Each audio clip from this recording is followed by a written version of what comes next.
Chapter 32 The seven celestial sages arrive.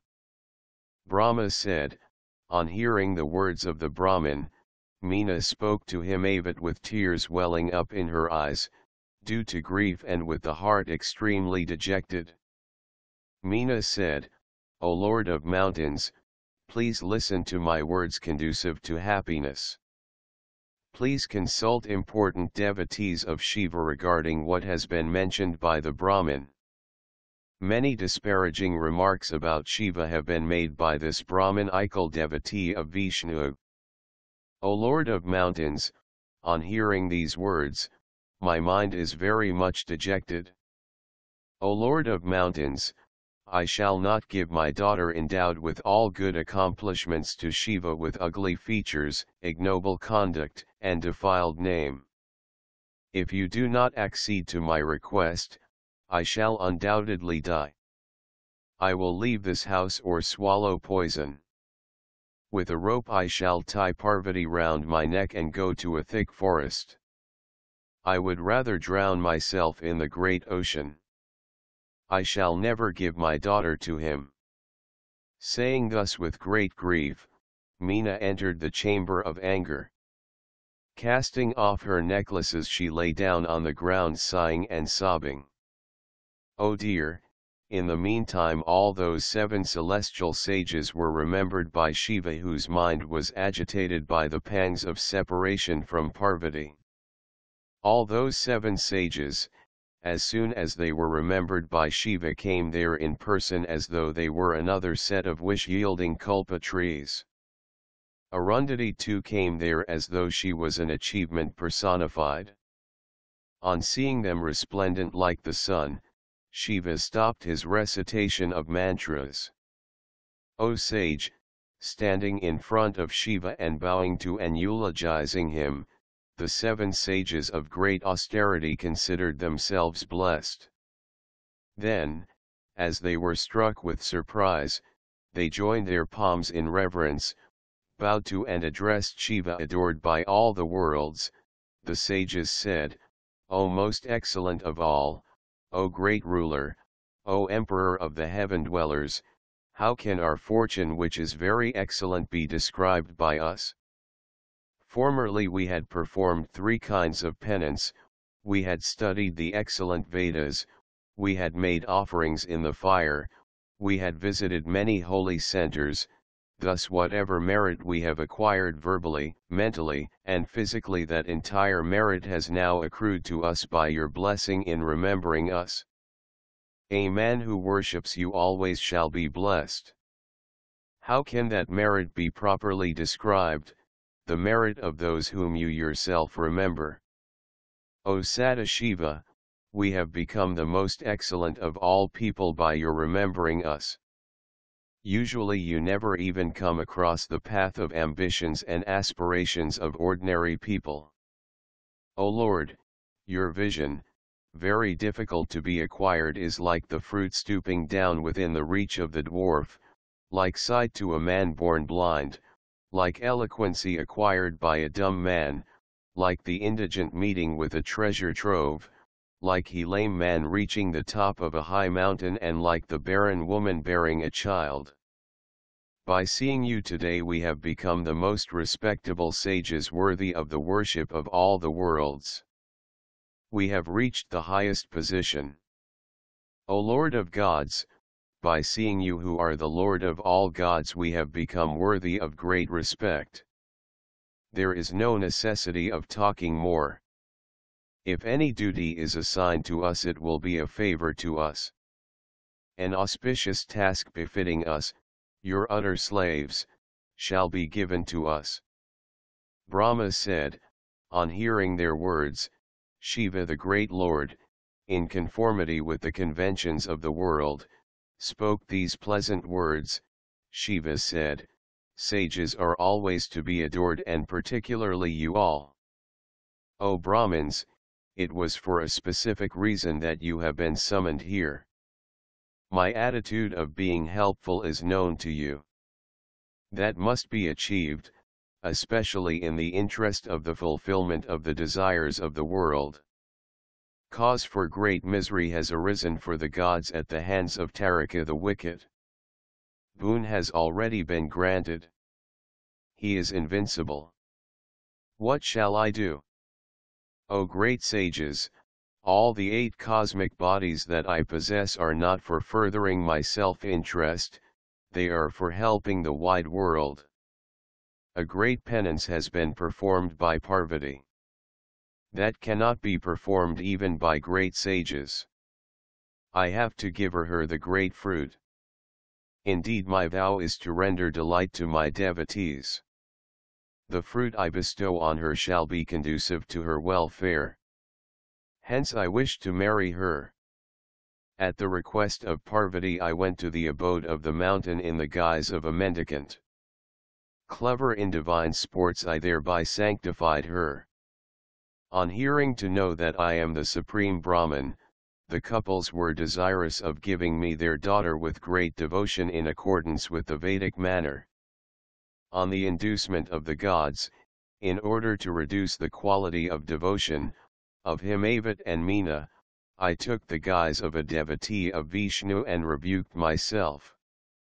O sages, on hearing it they were dejected and have now lost interest in me and do not wish to give their daughter to me.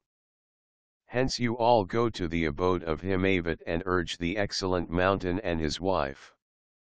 Speak out the words as venerable as the Vedas. Do everything necessary to get the matter straightened out and settled. O excellent ones, I wish to marry their daughter. I have agreed to marry her and have already granted her that boon. What is the use of talking too much? Himavat must be convinced. Meena too must be convinced similarly, so that the purpose of the gods shall be served well. Whatever mode is selected by you shall be more than necessary. The task is yours. You alone are he sharers of the credit. Brahma said, on hearing the words, the 7 sages of pure mind became delighted and thought themselves blessed by the Lord. We have become blessed and contented in every respect. We have become venerable to every one, especially adorable. He who is worthy of being respected by Brahma and Vishnu, he who secures everything accomplished is sending us, his emissaries, on an errand that is conducive to the happiness of all the worlds. He is the master of the worlds and their father. She is considered the mother. Let this proper alliance increase forever like the moon. Saying thus the celestial sages bowed to Shiva and went by aerial path in the direction of the city of Himavat. On seeing that city of heavenly splendor, the sages were surprised. Expatiating on their good fortune they spoke to one another. The sages said, we are really blessed and meritorious in being able to see the city because we have been engaged in a task like this. This city seems to be better than Alaka, heaven, Bhagavati, and even Amaravati. The houses are beautiful and well built. The courtyards are well laid out and paved with different kinds of crystals and jewels of variegated colors. Slabs of solar and lunar stones are found in every house. Different kinds of celestial trees are also growing here. The splendor of festoons is also seen in every house. They are of different colors and sorts with shapes of parrots and swans carved on the walls of the palaces. The canopies with hanging festoons are of diverse character. There are many lakes and ponds. The gardens and parks are of various kinds frequented by delighted people. Here men are like gods and women are like the celestial damsels. In the land of activities, i.e. Bharata, the sacrificial priests and the followers of Puranas perform holy rites with a desire to attain heaven. That is in vain because they have left off the city of Himavat. Men are eager to go to heaven only as long as the city is not seen. O Brahmins, when this city is seen, what is the use of heaven? Brahma said, describing the city thus: all those excellent sages, resplendent like the sun, coming along the aerial path from a distance, Himavat was surprised and said, Himavat said, the 7 venerable persons, resplendent like the sun, are approaching me. These sages shall be worshipped by me now. We householders are really blessed, to whom great men like these, bestowing happiness on all, pay their visit. Brahma said, in the meantime they descended on the ground from the sky. On seeing them, Himavat advanced to welcome them. With palms joined in reverence he bowed to them with stooping shoulders and worshipped them with due respect and honor. Desiring welfare of others, the 7 sages embraced Himavat, the Lord of Mountains, and spoke words of auspicious blessings with pleasant faces. Keeping them ahead he said, my household life is blessed. With great devotion he got and offered them sets. When they were duly seated, he too sat with their permission. Then Himavat spoke to the refulgent sages. Himavat said, I am blessed. I am contented. My life is fruitful. I am the best person worthy of being seen in the 3 worlds. I am as pure as any of the holy centers. All this is because you, verily in Lord Vishnu's forms, have come to my abode. Perfect ones such as you, what special purpose can there be in visiting poor persons like me? Still I am your servant. Some task there may be to be entrusted to me. Mercifully may it be spoken out. May my life be fruitful. Chapter 33 The appeasement of Himavat. The sages said, Shiva is the father of the universe. Parvati is the mother of the universe. Hence your daughter shall be given to Shiva, the Supreme Soul. O Himalaya, by this activity your life will be fruitful. You will become the venerable person of the most venerable in the universe. There is no doubt about it. Brahma said, O great sage, on hearing these words of the 7 sages, the Lord of Mountains bowed to them with joined palms and spoke thus. Himavat said, O yes, 7 sages of great enlightenment, what you have just now said has been already cherished by me by the will of Shiva. Now, a certain Brahmin professing Vaisnava cult came here and spoke very critically about Shiva. Ever since the mother Parvati has gone out of sense. Hence she does not wish her daughter's marriage with Shiva. She has entered the chamber of anger. She is aggrieved and her clothes have become dirty. O Brahmins, her obduracy is so great that she does not pay heed to any advice. I too am, you can say, out of sense. I am telling you the truth. I do not wish to give my daughter to Shiva, who is apparently a mendicant.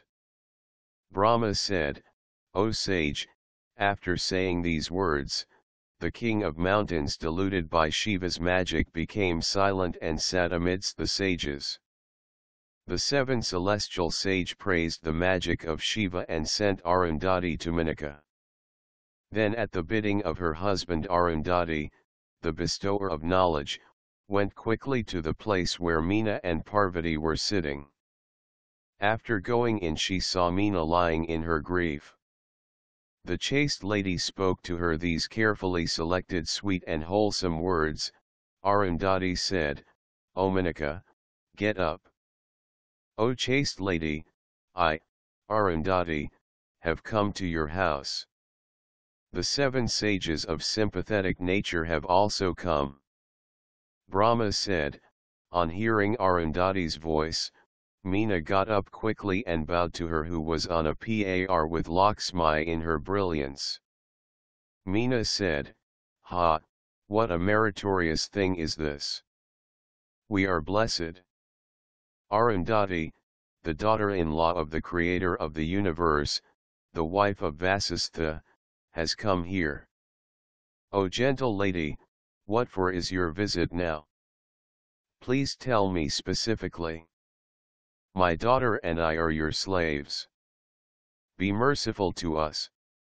Brahma said, Arundhati, the chaste lady thus addressed, advised her in various ways and returned to the place where the sages were seated.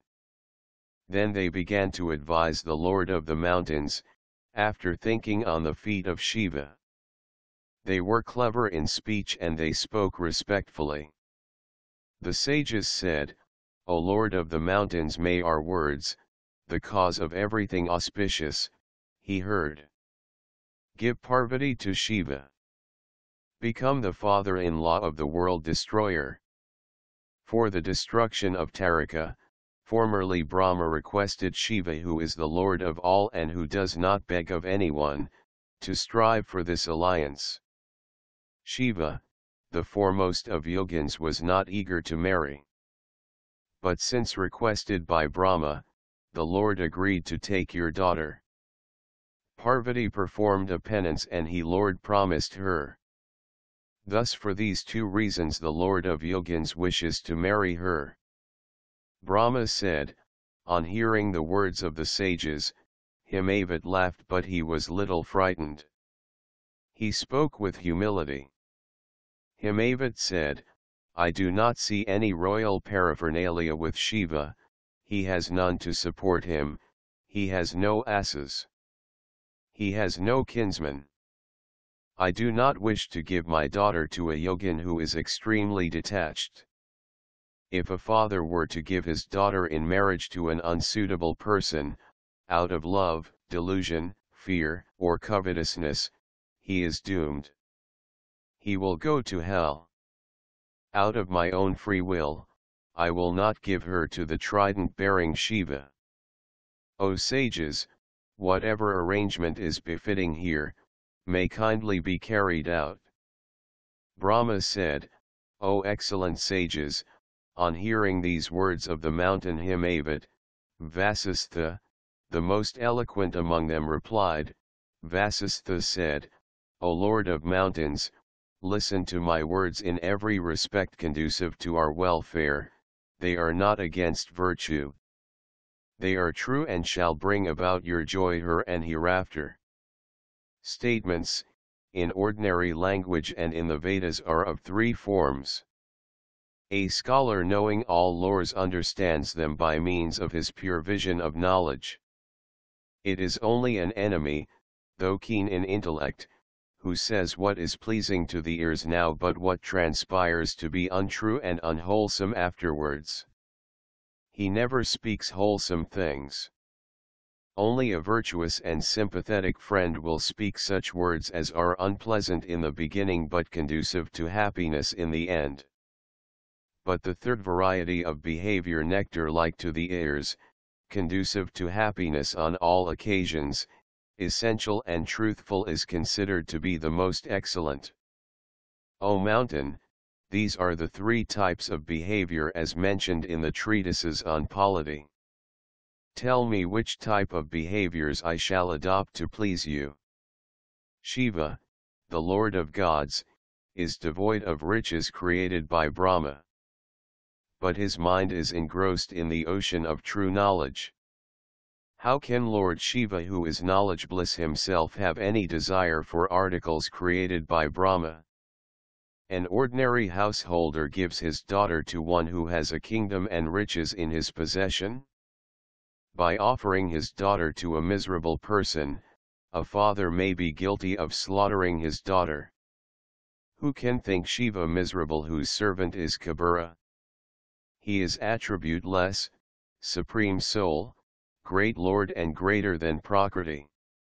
He can create and annihilate things by a mere sportive touch of his eyebrows. His manifestations are threefold. He is the cause of creation, sustenance, and annihilation in the names of Brahma, Vishnu, and Shiva. Brahma stays in Brahmaloka, Vishnu in the milk ocean, Shiva in Kailasa. All these are attributes of Shiva. The primordial nature, born of Shiva, maintains threefold forms in the creative activity, partially out of sport with diverse digits. Vana, the deity presiding over the activity of speech, is orn of his mouth. Lakshmi, in the form of riches, is born out of his chest. Parvati manifested herself in the splendors of the gods. After killing all the demons she granted riches and glory to the gods. In another kalpa she was born of the womb of Daksha's wife. Her name was Sati. She attained Shiva. Daksha gave her to him. By her yogic power she cast off her body on hearing about the insult to her husband. She is now born of you in the womb of Meena. This Parvati is the wife of Shiva in every birth. In every kalpa she is the great cosmic intellect, mother of wise men. She is victorious always in the form of Siddha, the bestower of Siddhi, achievement, and is Siddhi personified. Shiva carefully preserves the bones and ashes from the funeral pyre of Sati. Hence, you give your daughter, this gentle lady, to Shiva out of your own free will. Otherwise she will herself go and surrender herself as his beloved wife.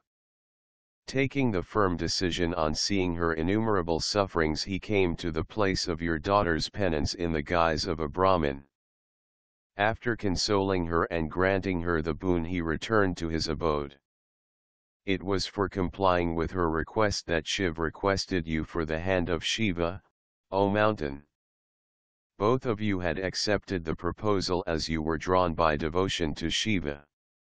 O Lord of mountains, how is it that your mind has taken a somersault now?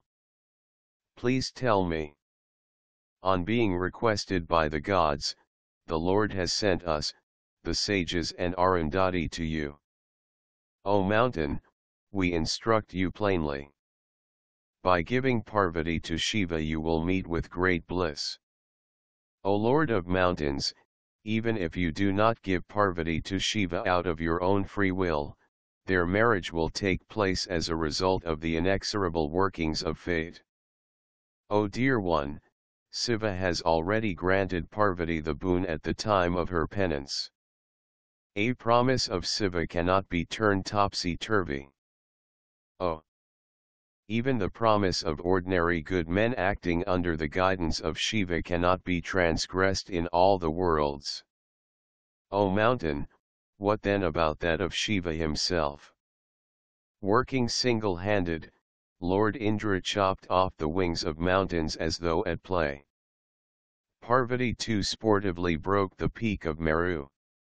All riches can be sacrificed. O Lord of mountains! For the sake of a single entity, for the sake of a single entity, but the eternal Sruti have I that one should forsake a single entity for the sake of a unit. When danger was imminent at the hands of a Brahmin, chief of kings, Anaranya, saved his entire asset by giving his daughter to him. When he was threatened by the curse of Brahmin, his preceptors, wise kinsmen, and people well versed in the science of polity advised him hastily. O King of mountains, you too save your kinsmen by giving your daughter to Shiva. You can claim thus the gods too to your side. Brahma said, on hearing the words of Vasistha, Himavat, with a dejected heart but laughing outwardly, asked him about the details of the story of the king. Himavat said, O Brahman, what is the race to which the king Anaranya belonged? How did he save his assets by giving his daughter? Brahma said, on hearing these words of the mountain, Vasistha became glad and told him the details of the interesting story of the king.